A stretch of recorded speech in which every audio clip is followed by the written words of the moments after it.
les avenues s'étant transformées en rivières. Nous y reviendrons avec force détail dans nos prochaines éditions. Ce journal part des Émirats arabes unis, précisément d'Abu Dhabi. La première ministre chef du gouvernement, Judith Souminois, est bel et bien présente au Forum Global of Utilities qui réunit investisseurs et décideurs politiques. La République démocratique du Congo a fait entendre sa voix à ce Sud global plaidant pour une transition énergétique plus équitable. C'est un reportage de commissaire Emmanuel Edjokoukou. La transition énergétique mondiale ne se fera ni sans l'Afrique, ni sans la République démocratique du Congo.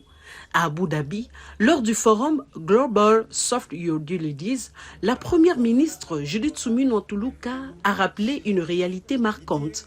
Plus de 80% des personnes privées d'électricité dans le monde vivent en Afrique, alors même que le continent dispose du plus grand potentiel en énergie renouvelable. La RDC entend pleinement assumer son leadership. Elle concentre à elle seule plus de la moitié du potentiel africain en énergie renouvelable avec plus de 100 000 MW de capacité hydroélectrique, notamment le site d'Inga, mais aussi d'importantes ressources solaires. La République démocratique du Congo assume pleinement sa responsabilité. Mon pays concentre à lui seul plus de la moitié du potentiel africain en énergie renouvelable. Notre ambition est claire. Passer du statut de simple fournisseur de ressources à celui d'acteur industriel de cette transition énergétique à l'échelle mondiale. Enfin, il est important de rappeler qu'aucune transition énergétique durable ne peut se construire dans un contexte d'instabilité prolongée. La guerre injuste qui persiste à l'est de la République démocratique du Congo constitue un frein majeur à nos efforts de développement, à la sécurité des investissements et à la stabilité régionale. La consolidation de la paix en République démocratique du Congo est non seulement une priorité nationale, mais aussi un enjeu collectif pour le succès des engagements climatiques et énergétiques du Sud global. Riche en cobalt et cuivre, la RDC ne veut plus se limiter au rôle de fournisseur de matières premières. Son ambition est de devenir un acteur industriel majeur de la transition énergétique soutenue par des réformes et des mesures incitatives en faveur de l'investissement. La jeunesse congolaise doit bien comprendre les accords de Washington pour mieux se les approprier. Le vice-premier ministre de l'économie nationale, Daniel Mukoko Samba, a expliqué les enjeux de paix et de développement à la rencontre intergénérationnelle organisée par le Conseil national de la jeunesse. C'était au centre Wallonie-Bruxelles. Face aux jeunes, le vice-premier ministre de l'économie nationale, Daniel Mukoko Samba, a donné des explications économiques limpides des accords, rappelant que le partenariat stratégique signé à Washington entre la RDC et les États-Unis d'Amérique a œuvré ensemble pour le développement du pays, condition essentielle à une paix durable. Pour l'économiste national, il est important que la jeunesse congolaise dispose d'une information juste, claire et appropriée sur ces accords de paix. Il a eu à préciser que la coopération économique constitue aujourd'hui l'un des meilleurs leviers pour consolider durablement la paix dans notre région. La forte croissance démographique de la RDC a plus de 110 millions d'habitants avec un taux de croissance annuel d'environ 3%, la population congolaise pourrait constituer un autre enjeu des prochaines décennies avec 200 millions d'habitants qu'elle pourra dépasser, a souligné Mukoko Samba. La tâche qui est la nôtre, c'est de préparer le Congo de demain. Le besoin de la paix trouve son sens par l'urgence pour nous de nous occuper du vrai problème du développement, de l'employabilité des jeunes, de la création de millions d'emplois pour les jeunes. Qu'est-ce que nous considérons comme les projets stratégiques, ceux qui peuvent réellement transformer la RDC? Inga 3 est l'un de ces projets. Donc si nous construisons le port en eau profonde à Banana, nous avons besoin d'un chemin de fer standard pour avoir de plus grandes vitesses entre le port de Banana et le port de Maluku. Les projets stratégiques, c'est développer le gaz dans les Kivu et construire un gazoduc pour amener ce gaz dans la province orientale où nous avons de grands gisements de fer. et ensemble, nous allons assurer que ces projets sont structurés, conçus, que les ressources financières sont mobilisées et que les projets sont enfin réalisés. Pour les vice-premiers ministres, la quête de la paix passe nécessairement par le développement et la création massive d'emplois. On prépare donc le Congo de demain afin que les jeunes générations aient plus d'opportunités et un meilleur avenir. Tel est le souhait du technicien en économie de Félix Tshisekedi. Nous poursuivons ce journal avec cette mise au point du ministère des Finances relative à l'article publié par Africa Intelligence concernant le dossier Paye-Service. À la suite d'un article publié par Africa Intelligence relatif à la société Paye-Service, le ministère des Finances estime nécessaire d'apporter des clarifications factuelles et juridiques dans un souci de transparence et de bonne information du public. Les faits rapportés dans cet article se fondent pour l'essentiel sur les allégations présentées par une partie privée dans le cadre d'une procédure contentieuse. À ce stade, aucune condamnation ni constatation judiciaire définitive n'établit une quelconque responsabilité de l'État congolais ou de ses institutions. La République démocratique du Congo conteste formellement ces prétentions et entend faire valoir l'ensemble de ses moyens de défense conformément aux règles de droit applicable. Sur la nature des relations avec la société Paye-Service. Sous le gouvernement Samalou Konde II, certains départements ministériels et entités publiques ont signé avec la société Paye-Service, entreprise de droit américain, des protocoles d'accord et mémorandums d'entente à caractère exploratoire dans le cadre d'un projet de digitalisation des services publics. Ces instruments ne constituaient pas, au regard du droit congolais des finances publiques, des actes de nature à engager financièrement les trésors publics, en particulier aucune opération financière, aucune prise de participation de l'État, ni aucun engagement budgétaire n'a été valablement conclu par le ministre ayant les finances dans ses attributions conformément aux exigences de l'article 108 de la loi numéro 11/011 du 13 juillet 2011 relative aux finances publiques, ni autorisé par une loi votée par le Parlement. Le gouvernement de la République démocratique du Congo dément formellement et catégoriquement toute allégation selon laquelle une autorité publique, un responsable politique ou un agent de l'État aurait sollicité, exigé, accepté ou perçu directement ou indirectement une commission, un avantage financier, une participation ou toute autre contrepartie en lien avec ce dossier. Aucun paiement, aucune promesse de paiement, ni aucun avantage indu n'a été accordé à quelque personne que ce soit. Toute personne estimant disposer d'éléments matériels est invitée à les transmettre aux autorités judiciaires compétentes dans le respect strict des voies légales et institutionnelles. La République démocratique du Congo réaffirme son attachement à un climat d'affaires fondé sur la légalité, la transparence, la conformité et la bonne gouvernance. Les pays demeurent ouverts aux investisseurs sérieux, respectueux des lois et règlements en vigueur.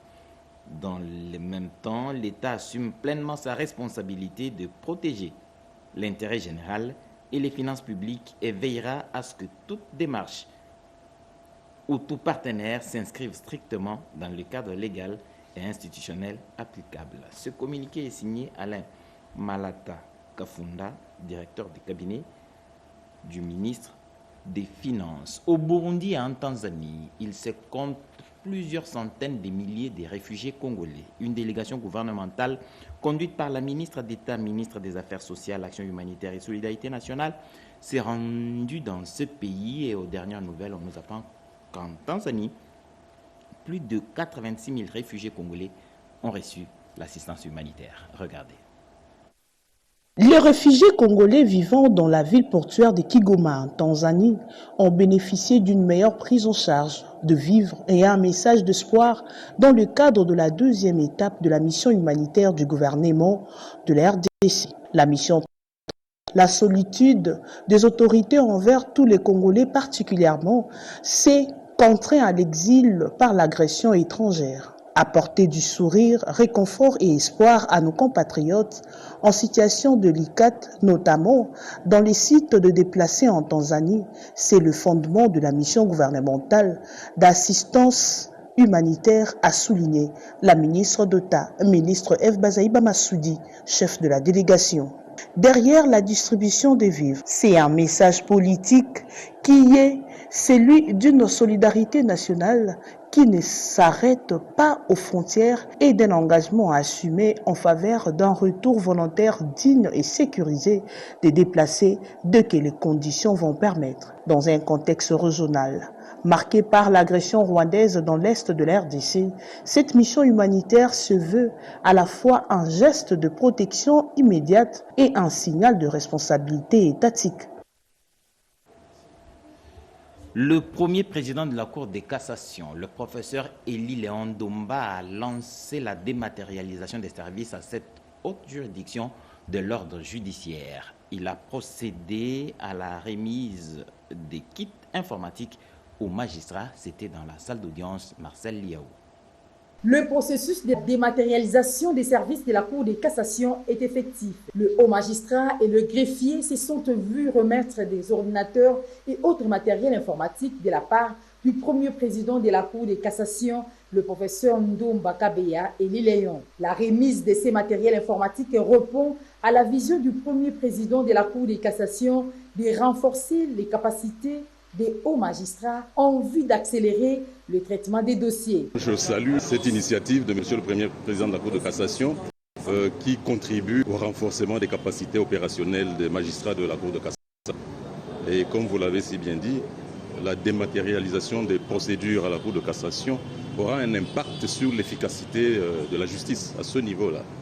Parce que comme vous le savez, toute la population se plaint de la lenteur de la justice, et en dématérialisant les procédures devant la Cour de cassation, on va réduire le temps de justice, le temps dans lequel un pourvoi en cassation est jugé à la Cour de cassation. En mars dernier, le haut magistrat a suivi une formation en informatique et en intelligence artificielle pour la mise en œuvre de la digitalisation des services à la plus haute juridiction de l'ordre judiciaire. Il s'est de souligner que la distribution des kits informatiques s'est déroulée en présence du conseiller principal du chef de l'État chargé des questions juridiques et administratives, le professeur Martin Moulumba Chitoko. Plus de 20 bandits à main armée ont été arrêtés dans la ville de Bunia, en province de l'Ituri. Ils ont été présentés à l'autorité provinciale, le général Luboya Nkashamadjouni. C'est un reportage que je vous propose. Considéré comme la principale source d'insécurité criante observée ces derniers temps dans la ville de Bunia, cette bande criminelle a été maîtrisée par les services de sécurité. On y retrouve notamment les voleurs des motos, mais aussi les auteurs présumés de l'assassinat du journaliste de la RTNC Thierry Bangalolé, ainsi que celui d'un taximan moto. Il y a quelques semaines, la ville a été secouée par la mort d'un journaliste et les journalistes sont montés au créneau. Nous a conduit à arrêter 4 et de ces 4, on a remonté pour arriver jusqu'à une dizaine. Occasion pour les commandants des opérations et gouvernants militaires de l'Ituri d'encourager les services de sécurité tout en réaffirmant la fermeté de l'État congolais face aux groupes armés. Et vous voyez les motards, vous avez tout ce qu'on a mis, les jeeps militaires, les jeeps civils, les motos. Donc tout est mis en œuvre pour qu'il y ait la sécurité. Mais il ne faut pas utiliser ça pour diviser les gens, surtout pour diviser les communautés. S'agissant des groupes armés, notamment la CRP, le lieutenant-général Luboya Nkashamadjouni a juré haut et fort de procéder à l'arrestation de Thomas Lubanga, présenté comme un allié en perte de vitesse d'M23. J'ai déjà tout fait, mort ou vivant, j'ai déjà tout fait pour qu'on t'arrête. Tu ne vivras pas en paix, toi, Thomas. Même si tu vas te cacher sur terre, il n'y a aucun endroit où tu peux te cacher. Même là où tu es, on viendra t'arrêter. Crois-moi. Parce qu'au Bomisi Batou, depuis 1999, ti lelo. Bana lelo, bana nike, 9 ans, 10 ans, basumi de Kilisous. En parallèle, un message pressant a été adressé à certains opérateurs économiques sommés de rembourser les fonds perçus auprès des partenaires étrangers pour déstabiliser les zones autrefois sous occupation des groupes armés. Aujourd'hui, la ville de Bunia ainsi que les 5 territoires de la province de l'Ituri connaissent une stabilité relative. Cette accalmie est attribuée aux dispositions sécuritaires mises en place en vue de restaurer complètement l'autorité de l'État et de garantir la libre circulation des personnes et leurs biens. La présentation de ces criminels bandits armés marque une étape importante dans la lutte contre l'insécurité en Ituri. Les autorités promettent maintenir la pression jusqu'au retour définitif de la paix. L'on peut rester à Butembo sans jamais bouger et recevoir son passeport biométrique. Le gouverneur militaire du Nord Kivu, le général Kakule Somo Évariste, a remis 3000 passeports aux requérants à l'hôtel de ville de Butembo, un motif de satisfaction pour la population de cette partie du pays. Cette initiative s'inscrit dans la vision du président de la République, Félix-Antoine Tshisekedi Tshilombo, soucié de rapprocher les services publics de la population de l'Est de la République démocratique du Congo, précisément dans la zone de Butembo-Lubero-Beni. C'est pour épargner aux habitants de cette partie du pays des longues distances autrefois parcourues en fait d'obtenir ces documents précieux du voyage. Procédant à la remise symbolique premier passeport, le gouverneur du Nord Kivu, le général-major Somo Kakule Évariste, a appelé la population à faire confiance aux institutions légalement établies, tout en saluant la patience et la discipline des requérants. La population, qu'elle peut vraiment continuer à croire à l'action du gouvernement central et surtout à la vision du premier citoyen de la République, à savoir le président de la République, son Excellence Félix-Antoine Tshisekedi Tshilombo, qui, dans son souci de tous les jours, continue à penser à la partie orientale du pays. Dans les conditions qui sont les nôtres, il a décidé qu'une équipe vienne de Kinshasa avec le matériel qu'il faut pour procéder à l'enregistrement, mais aussi la capture et finalement, comme je venais de le voir, à la remise des passeports aux citoyens congolais qui vivent dans la partie est du pays à partir de Beni et de Butembo. Donc c'est un message pour faire voir à la population que cet acte est vraiment un acte de courage et de résilience qui vient assurer la réunification administrative du pays, la continuité de l'espoir que malgré les circonstances de guerre difficiles que nous traversons, les citoyens congolais ont toujours des droits, notamment le passeport. De son côté, le chef de centre de capture, Anselme Mponke, a rassuré que l'ensemble du processus se déroule conformément aux instructions de la ministre d'État, ministre des Affaires étrangères, Thérèse Kaikwamba Wagner.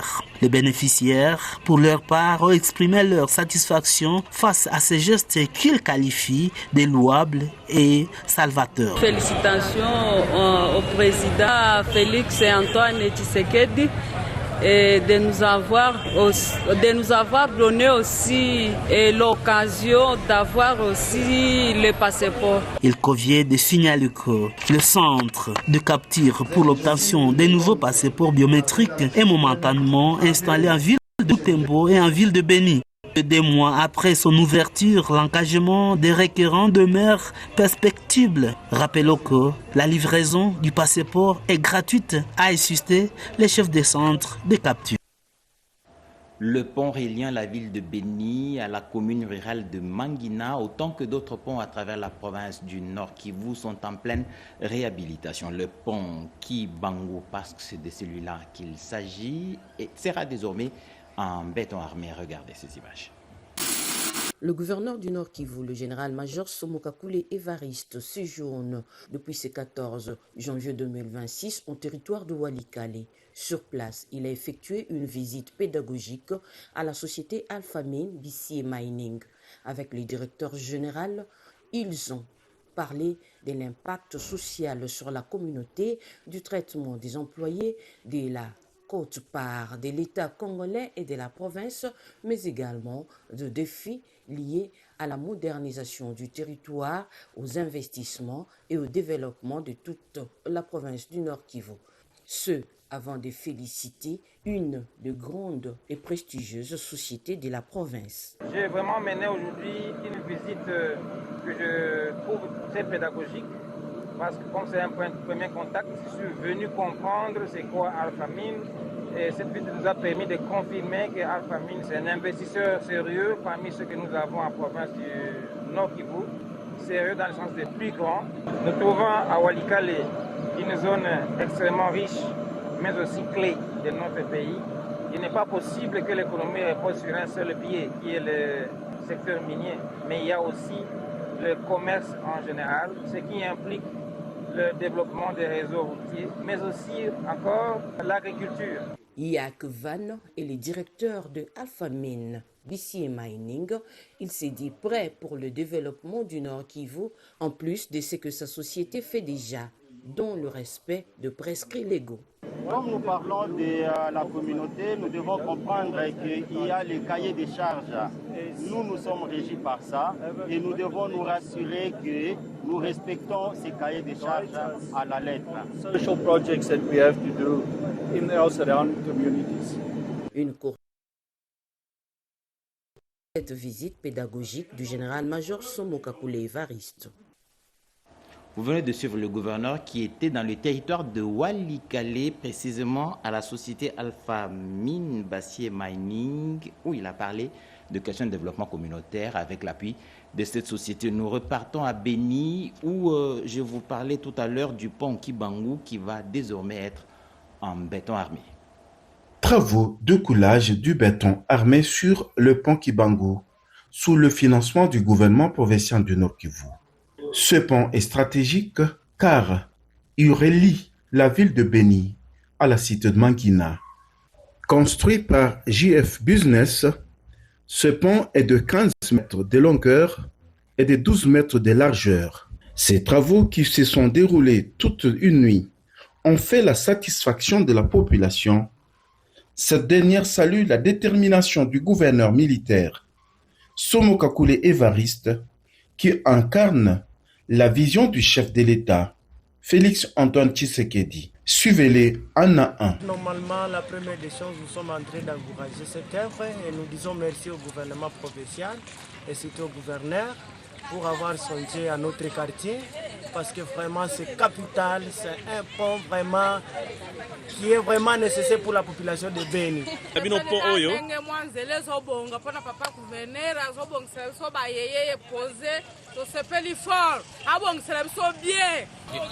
le gouverneur à cette initiative, il s'est donné de corps et âme pour réhabiliter cette route. Et ça, c'est toute une grande route qui nous facilite, nous, néanmoins d'abord les opérateurs économiques qui passent vers aller à Kisangani. Notons que ce chantier s'inscrit dans le vaste palier des infrastructures du gouvernement provincial du Nord Kivu. Celui-ci va construire 100 ponts dans les villes de Béni et Butembo et va s'étendre dans le territoire de Lubero et de Walikale. Il n'y aura aucune école sans banc en République démocratique du Congo. C'est la vision du président de la République, Félix Antoine Tshisekedi, que le service national met en œuvre. Kinshasa est une parfaite illustration, nous dit Cédric Kenina. Pas d'école sans banc. Le service national en action à Kipangi. Sous la houlette du lieutenant-général Jean-Pierre Kassongo Kabwiki, cette action concrétise la vision du chef de l'État Félix Antoine Tshisekedi qui place l'éducation au cœur du développement national. Permettez-nous de rappeler à l'Assemblée que ces bancs que nous bénéficions ce jour ne viennent pas de l'étranger. Ces bancs ont été fabriqués ici même, en République démocratique du Congo, par les jeunes bâtisseurs du service national, autrefois appelés Kuluna, aujourd'hui transformés en artisans, menuisiers, citoyens utiles. Les élèves, quant à eux, n'ont pas caché leur joie.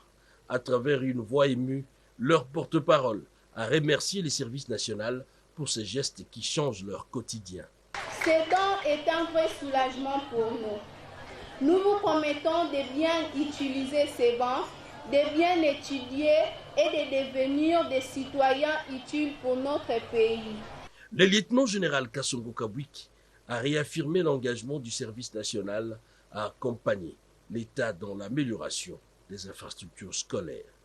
Dès son avènement à la magistrature suprême du pays, son Excellence Félix Antoine Tshisekedi Tshilombo a compris qu'il n'y aura pas de développement du Congo sans l'encadrement efficient et clairement orienté de la jeunesse congolaise.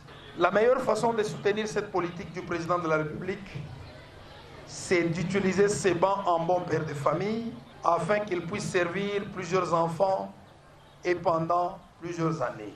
Avec de tels actes, les services nationaux ne se limitent plus à la production agricole ou à la formation, mais devient un levier social majeur au service de l'avenir de la jeunesse congolaise.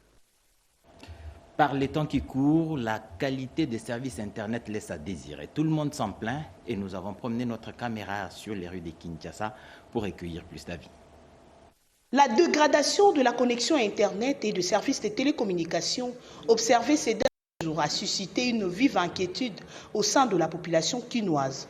De nombreux usagers dénoncent la perte de leur forfait Internet et crédits de communication pourtant achetés mais non utilisés, qui auraient expiré sans consommation effective. Dans plusieurs communes de la capitale, les abonnés expriment leur incompréhension face à cette situation qu'ils jugent injuste, surtout dans un contexte économique déjà difficile. Sur ce sujet, je dirais que la connexion ces derniers temps est vraiment très mauvaise.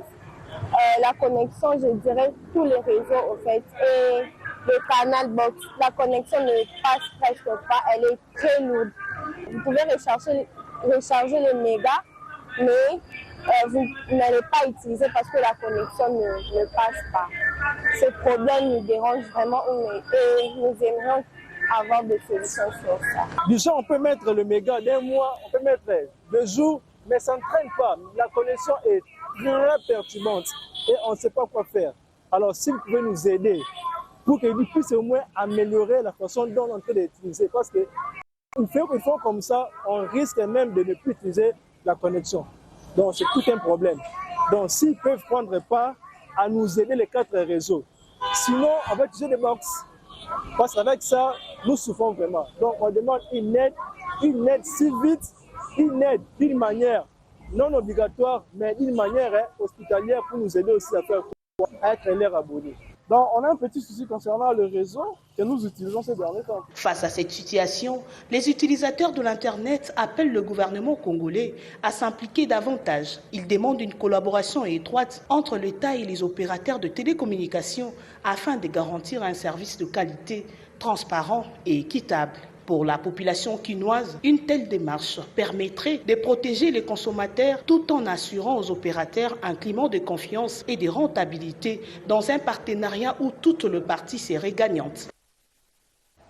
Justement, le gouvernement de la République a pris à bras-le-corps cette question. Il était sur la table du ministre de la Poste et Télécommunications, José Pandakabangu. Les opérateurs RTL, Vodacom, Orange et RTL et ceux de la fibre optique ont été reçus par l'autorité pour échanger sur cette problématique. Face à la situation dégradante des services des opérateurs de télécommunications en RDC, le président de la République, Félix-Antoine Tshisekedi Tshilombo, lors de la 74e réunion du Conseil des ministres, est revenu sur la note d'information du ministre José Pandakabangu du 5 septembre 2025, dressant un diagnostic de la mauvaise qualité du réseau et de la dégradation de l'Internet. Le président de la République a, à cette occasion, tapé du poing sur la table et exigé des solutions à l'immédiat. Eu égard à cette décision, le ministre des Postes et Télécommunications, Maître José Pandakabangu, a réuni tout d'abord le président de l'ARPTC, le conseiller principal du chef de l'État en matière des pétantiques et le conseiller spécial du Premier ministre pour des échanges approfondis. La première phase des consultations avec les opérateurs de RTL, Vodacom, Orange, Africell a permis au ministre Mpanda de déceler les failles grâce aux explications du directeur général de RTL. Thierry Diasonama rassure de la mise en place du feuille de route pour l'amélioration des services dans un bref délai. Nous avons décidé de mettre en place une équipe conjointe qui va travailler, qui va mettre en place une feuille de route avec les différentes actions qui vont être implémentées dans les jours, les semaines et les mois à venir de façon à pouvoir améliorer la qualité de service que nous offrons à nos abonnés, à nos consommateurs. La suite des consultations a réuni les opérateurs qui gèrent les pylônes, les opérateurs de la fibre optique et les opérateurs ISP. Le président de Internet Service Provider ISP DRC, Laurent Toumba, s'explique. Pour éviter ce genre de situation dans le futur, il est important que le pays puisse s'ouvrir afin que nous ayons plusieurs câbles connectés à la RDC. À noter que la deuxième phase réunira les ministres sectoriels qui vont élaborer un rapport à mi-parcours. Un rapport qui permettra au ministre de l'économie du numérique et de l'audiovisuel de préparer un rapport général sur la télécommunication, le numérique et l'audiovisuel. Eric Djoké était derrière la caméra. Discover Pongo et Chimède Dondo l'ont réalisé. Ce journal est complètement terminé. Mesdames et messieurs, merci de l'avoir suivi et bonne suite de programme sur la télévision nationale.